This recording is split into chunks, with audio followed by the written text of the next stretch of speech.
میں نوجوانوں سے کہتا ہوں، بزرگوں سے بھی کہتا ہوں، چلیے ایک پریکٹیکل کیجیے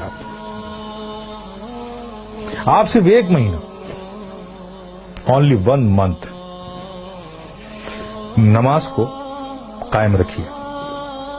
کچھ بھی ہو جائے، ٹرین چھوٹتی ہے چھوٹ جائے، گاڑی چھوٹتی ہے چھوٹ جائے، کچھ بھی ہو جائے لیکن نماز مت چھوڑیے. میں پریکٹیکل بات کر رہا ہوں. 1 مہینہ اس پر قائم رہیے، پھر 1 مہینے کے بعد نماز خود ہی آپ کو نہیں چھوڑے گی. آپ کر کے تو دیکھو یار، کر کے تو دیکھو میرے پیارے، پھر دیکھو کیا لطف آتا ہے. آج تمہیں سایہ بھی ڈرا رہا ہے نا، سایہ سے بھی ڈر لگ رہا ہے نا. نماز کو اپنے سینوں سے لگا دو. خدا کی قسم، ظلم و تشدد کی کیسی آندھیاں بھی چلیں گی نا، اس سے بھی خوف نہیں آئے گا تمہیں. جو بندہ 5 وقت اپنے رب کی بارگاہ میں حاضر رہتا ہو. ارے بھائی، ایک آدمی ہے جو منسٹر کی آفس میں کام کرتا ہے، اور دوسرا آدمی جو آفس میں کام نہیں کرتا لیکن 3 بار پرائم منسٹر کے پاس جاتا ہے. تو دیکھیے کیسے سینے چوڑے کر کے چلتا ہے وہ. یہ اس کا آنا جانا پی ایم کے وہ آفس میں ہے. دیکھیے اس سے لوگ مل، ارے صاحب یہ پی ایم کے یہاں، اس سے پی ایم سے تعلقات ہے، پی ایم کے یہاں آ جاتا ہے، ہمارے پریزیڈنٹ سے اس کے تعلق. دیکھیے کتنا بے خوف گھومتا ہے اس ملک میں. اور تم، اللہ نے کتنا فضل فرمایا کہ 5 وقت تمہیں یہ سعادت نصیب کرتا ہے.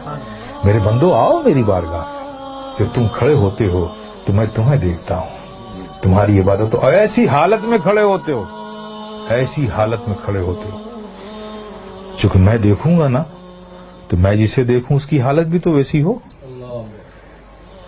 پیارے آقا صلی اللہ علیہ وسلم ارشاد فرماتے ہیں کہ رب نے فرمایا، جب ایک بندہ نماز کے لیے مسجد میں جاتا ہے اور نماز کے لیے وہ کھڑا ہوتا ہے، تو کھڑے ہونے سے پہلے رب فرماتا ہے فرشتوں سے، فرشتوں اس کے اندر جتنے گناہ ہیں نا، وہ اس سے جدا کر دو، نکال دو، اور ان سارے گناہوں کو الگ کر دو اس سے.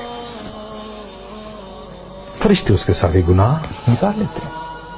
اب بتائیے، سارے گناہ نکل گئے اور آپ نماز میں کھڑے ہو گئے، اللہ اکبر، اور رب کی توجہ آپ پر، رب آپ کو دیکھ رہا ہے، آپ اس کی عبادت میں کھڑے، گناہوں سے خالی ہو گئے. آپ سوچئے اب نماز ادا کر رہے ہیں صدق دل سے، میاں ان حماد کے ساتھ رب کے ذکر میں، اس کی یادوں میں مستغرق ہو کے آپ جو بھی دعا مانگو، گناہ الگ کر لیے گئے، عبادت میں ہو، رب کی بارگاہ میں ہو، دعا قبول نہ ہو. لیکن دیکھیے ہماری مادیت کا اثر دیکھیے کہ وہاں بھی ہمارا ذہن بھٹکتا رہتا ہے. آپ سمجھ رہے نا. پھر اس کے بعد کیا ہوتا ہے، جب وہ بندہ نماز سے فارغ ہوتا ہے، کتنی بڑی نعمت ہے آپ سوچو. نماز سے فارغ ہوتا ہے، فرشتے پوچھتے ہیں، مولا وہ جو نماز سے پڑھنے سے پہلے اس کے گناہ الگ کیے تھے، وہ جو سب رکھے ہوئے ہیں الگ، اس سے یہ نماز سے فارغ ہو گیا، اب اس کا کیا کروں، اب اس کا کیا کروں. تو رب فرماتا ہے، جب تم نے الگ کر لیا ہے تو الگ ہی رہنے دو. آئے آئے، کتنی بڑی نعمت سے ہم محروم ہو رہے ہیں، خدا کی قسم ہے. اس لیے میرے عزیز، میرے پیارے، یہ بہت بڑی نعمت ہے.